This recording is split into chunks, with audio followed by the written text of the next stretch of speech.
Okay. We're going to take a trip back in time. Yes, back to a time when one could play a game all day and all night on a single quarter. Yes, we'll be looking at the venerable arcade classic from Nintendo, Donkey Kong, and of course its home conversion on the NES.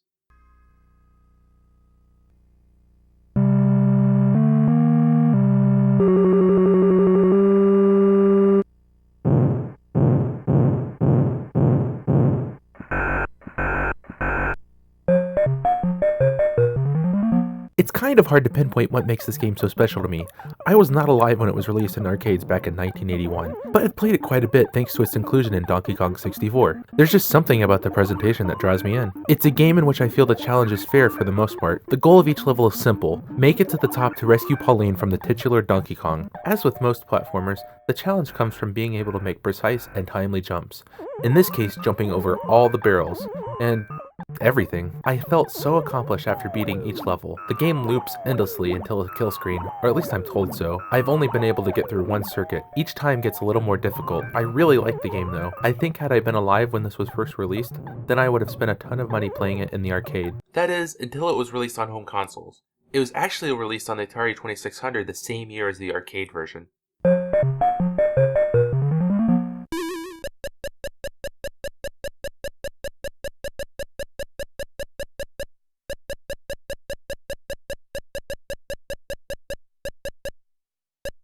It's, something.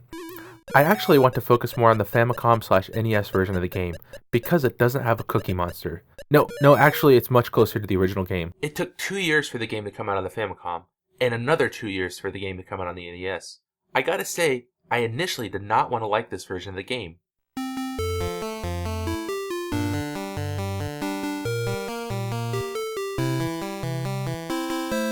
I went in with the mindset the internet had instilled into me, which is that the game is an inferior port because of the missing animation and level.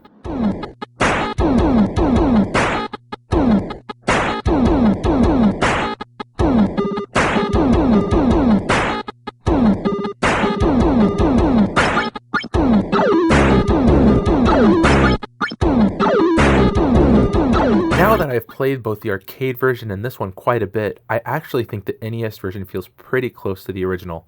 Sure, it runs a bit slower, especially in the elevator level, but you know what? It's still fun. Darn fun even. I wish I still had my NES Advantage to get even more of an arcade experience. I still have to wonder why the NES version has been the one to get continual re-releases. Surely by now the technology has caught up to make a perfect arcade port, right? Well, technically yes, but you see, Nintendo doesn't actually own the game code to Donkey Kong.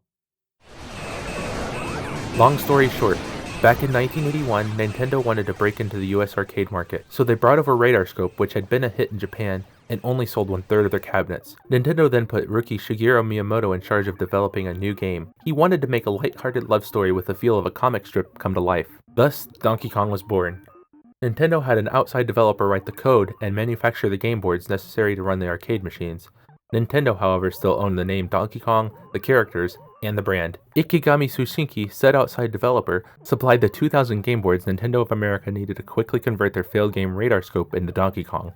They also supplied an additional 8,000 boards for brand new Donkey Kong machines. After this though, Nintendo ceased to buy boards from them and instead started to manufacture the game themselves in the USA, where the game had recently become a hit and demand skyrocketed. They also broke ties with Ikegami, presumably to make the game boards cheaper and quicker.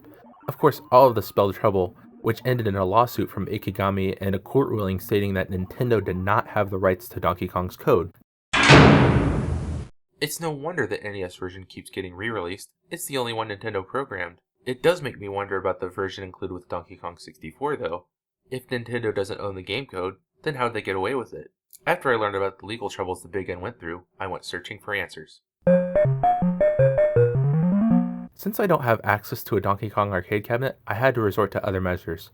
Between watching someone play the arcade version on YouTube and playing a completely legitimate version myself, I can only conclude that the version of Donkey Kong included with DK64 is not the original. I present the following as evidence in ascending order of persuasiveness. Number 1. The original arcade game had a much narrower aspect ratio. It was tall instead of wide. Think of a movie on its side. This N64 version appears to be in the same aspect ratio as the NES version. Number 2. The sound is different, if only subtly. Take a listen.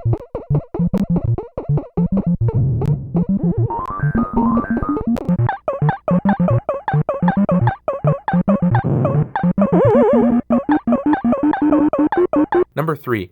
The levels are in a different order. Kind of. See, in the original arcade version of the game, a new level would be added each playthrough until there were 4 levels total.